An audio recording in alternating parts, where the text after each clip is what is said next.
our scheduled second presentation, so we're going to try to swap number 2 and 3. Our next speaker will be Jamie Taylor. We'll be talking about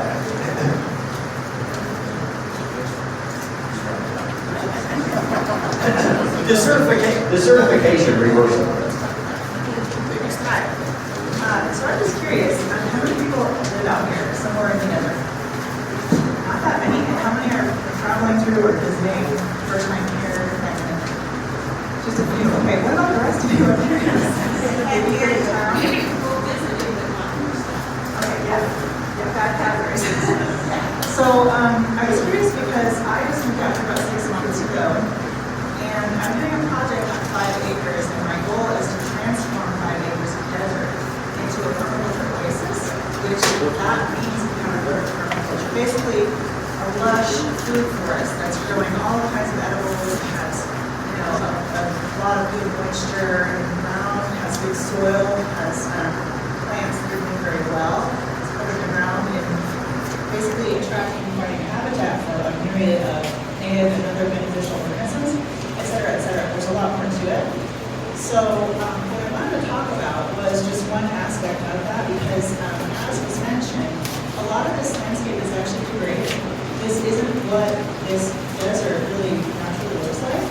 So there's a huge amount of room for actually making this a much more abundant area. And permaculture, which I've practiced now since 2004 professionally, can really help us do that very quickly, easily, and cheaply.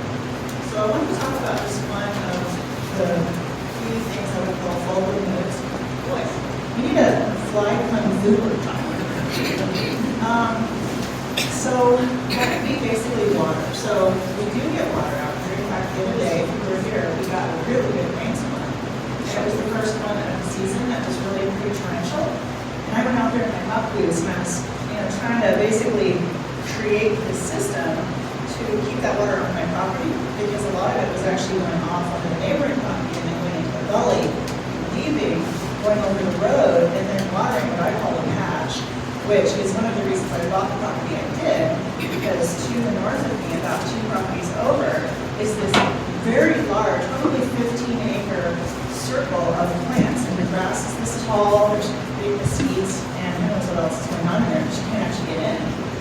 So the reason for that is because all the water on my property and many of those to the south of it is basically just sheeting off onto that, and then it's catching it, and all the water's sitting there, and the plants are amazing. Right? So it doesn't look like a desert. It's actually deep green year round. So I thought, well, if I've got that much water crossing my property, it's like this huge wash, really you can see the erosion. Well, then why don't I just hold that on my property instead of giving it to the patch? So I want to talk about just simple earthworks. You can do this with a shovel. You don't actually need a tractor or backhoe. You can just, like I did, you can go out there with a shovel. And you're going to get really muddy if you do it during the rain or during the water flow, but it's worth it because what I was able to do in just a few hours was save probably thousands of gallons just from the northwest corner of my property. So how you do it is very simple, really. So your water is going to flow across whatever parcel it is. Most likely there's some kind of slope. It might not be very visible, but water will travel, and you can just observe that. If it's raining, watch where the water flows. What you do is you just basically did what we call swales on contours. That's perpendicular to the flow of water. Super, super simple, but it's hugely impactful. And I saw it happening as I was doing it. It's really kind of like, makes my heart sing. It's my passion to do this, to restore the land. So you can just really do it that easily. So what is a swale? So again, you don't need to dig a really big trench with a tractor. You don't need a big bunch of heavy equipment, just a shovel. And what you want to do is basically just shave gently. So if I did have a side presentation, it would just be something like that. And really, 4 inches is the depth we want, believe it or not. And for my clients, they do permaculture and landscape architecture design. And for them, I always tell them, so they can understand what I'm talking about, a little kid running at full speed would trip if they ran through a swale. So it's really just very gentle. And you want to taper the edges so that there's a nice, smooth, grade to it. I was out there, digging in the water. So what I have now are these really rough sort of chunks that my shovel made. But even then, it really was able to stop a lot of water from hitting my property. So that's the fundamental thing I wanted to share. And I'd love to maybe even just ask you guys if you have any experience, have property, if you have any issues with runoff or have questions about that. There's a ton more I could go into, but that's kind of the main one that I wanted to address because we're in a desert, right, which it's arid and we're having a drought, but really there's water that happens out here, lots of water. And when it does, you can actually keep that water on the property. And what happens in a swale is it slows the water down. So normally if you just got a grade, the normal grade that we have now, it's gonna just go. And so at the bottom of my property, what I did, I got lazy because it got really hot for several months and I stopped doing anything. But when I first got here, I was really downhill and I dug a swale on the bottom of my property along most of the front of it. And I did a berm on the bottom side. And sure enough, the rain was, what was it, yesterday morning and in the night, and then a little bit that day. And there's still standing water in that swale. So what does that mean? Why is that important, right? It's because it slowed the water down enough where it could actually sit there and go into the dirt. This is kind of what we have right now, it's dirt. You have like a bentonite, kind of a dirt. It's not really soil. It doesn't have a lot of organics in it. There's not a lot of plants. It's very barren. Okay, so when you slow the water down like that, boy, man, when you slow the water down like that, it allows the soil to actually become hydrated. And ultimately, what I want to do and what I will do is put swales on the top of the property all the way down, but just stopping that water from running off onto the road was the main first goal that I had. And sure enough, I stopped it. And you can see there's huge puddles of water that are lasting for days. So instead of sheeting off to the patch, it's my water, I get to use it. So then ultimately, of course, I'm on a plant, right? Use that water, right? And so anyway, that's kind of the nutshell I want to talk about. I didn't bring a formal presentation, but my goal is to really demonstrate that you can do this. You can stop desertification, which I look at as really just a process of degradation due to mismanagement. And we were talking earlier about how this area was overgrazed. I don't know if you guys know this, but the history that I found out was kind of shocking to me because of the opportunity that it presents to us.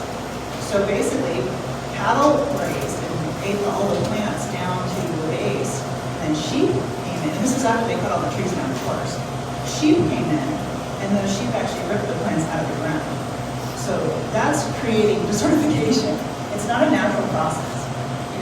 The Earth's natural movement, in my view, it's not entropy, which is what we've been taught in the textbooks. It's actually towards a climax ecosystem.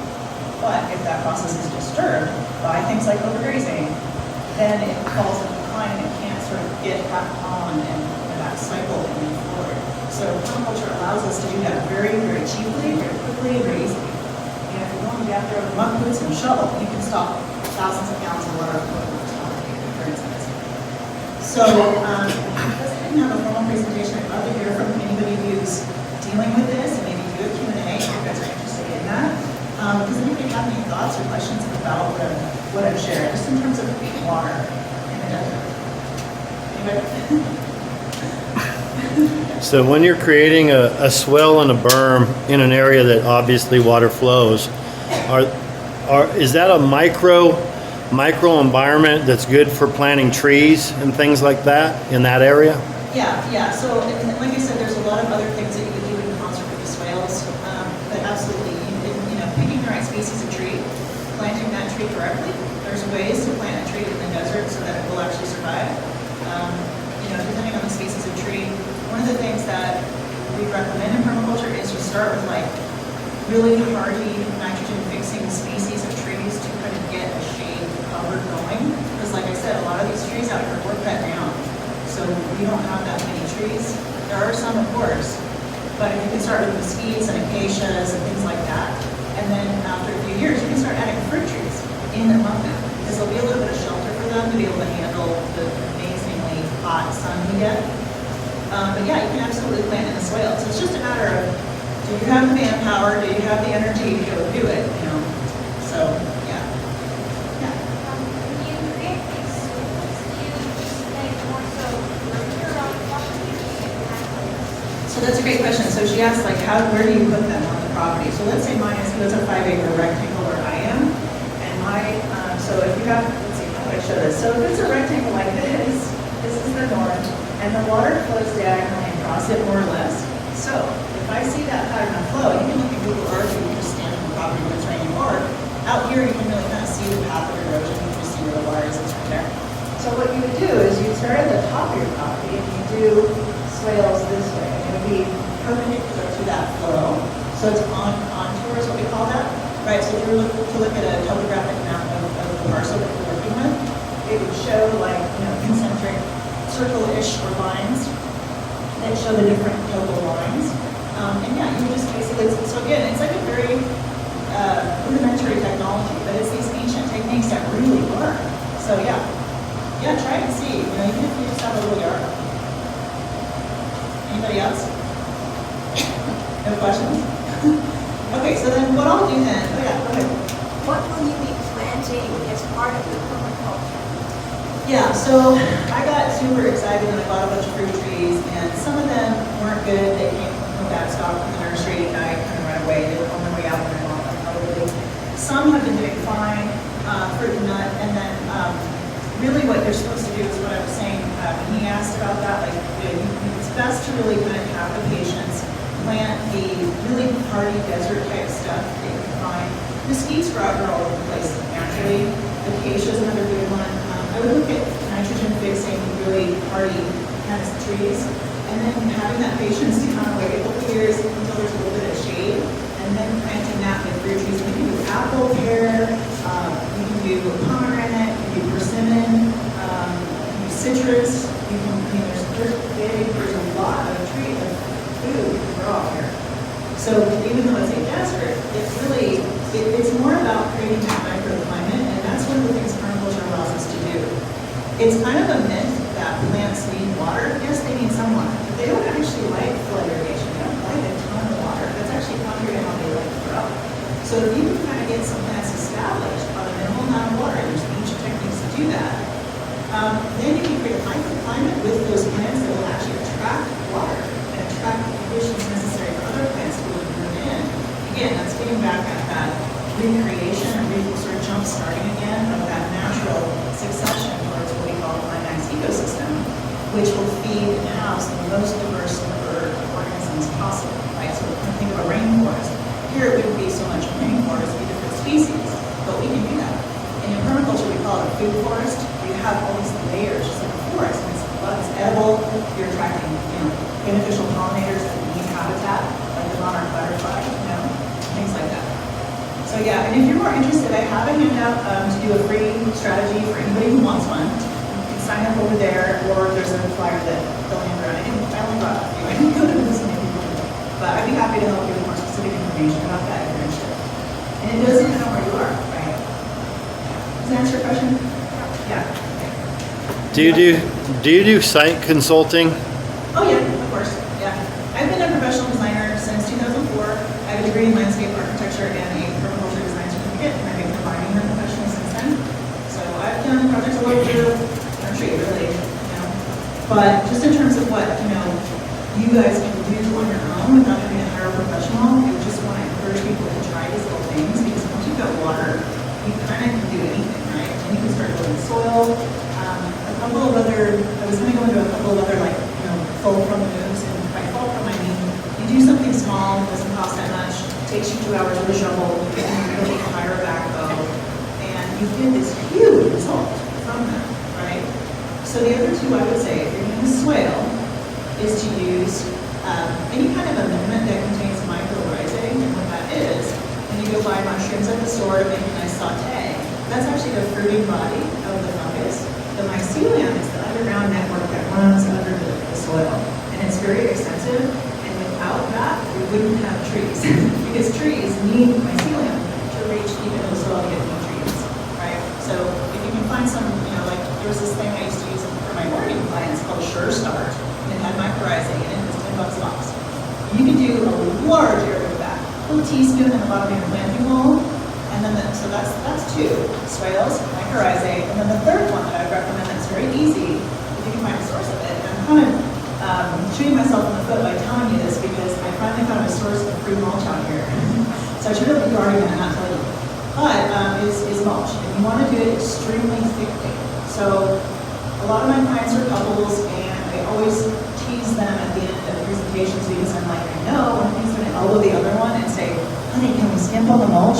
Surely she didn't gain 6 inches of mulch, right? And I tell them, no, this is the wrong thing. Don't skimp on that, because if you do just a little bit, like the bank parking lot, you know, you've seen that with a little dusting of mulch, right? Don't do that because you're not going to get the benefit. Do it really thick. If you've got property, if you've got acreage, you can do it a foot thick, okay? There's techniques for that, how to do that, especially around trees. You don't want to put it right up next to the foot, right up next to the trunk. But if you're really mulching thickly, you're adding mycorrhizae, you've been planting, and you're doing swales, bam. You have a recipe for jump-starting your ecology in the site. You have a recipe for catching and holding water so that it can get into the ground, preventing evaporation, preventing a species you don't want to be growing there, giving a microclimate habitat for the species you do want. And just to give you a perspective on this, permaculture has been used in the Sahara Desert, and that's what I think of when I think of the desert. When I'm driving around out here, I'm like, there's so many plants. It's so green, it's beautiful. But the Sahara is like sand dunes, right? It's kind of like lost forever. And they keep saying it's encroaching this many acres a year and all of that, right? Well, they actually use permaculture. The permaculturists used it in the Sahara Desert. And in a very short time, they had fruit trees, they had beetles and spiders. I don't know where they came from. They had earthworms. I don't know how they found that in the desert, but they did. So if you can do it in the Sahara, you can do it anywhere.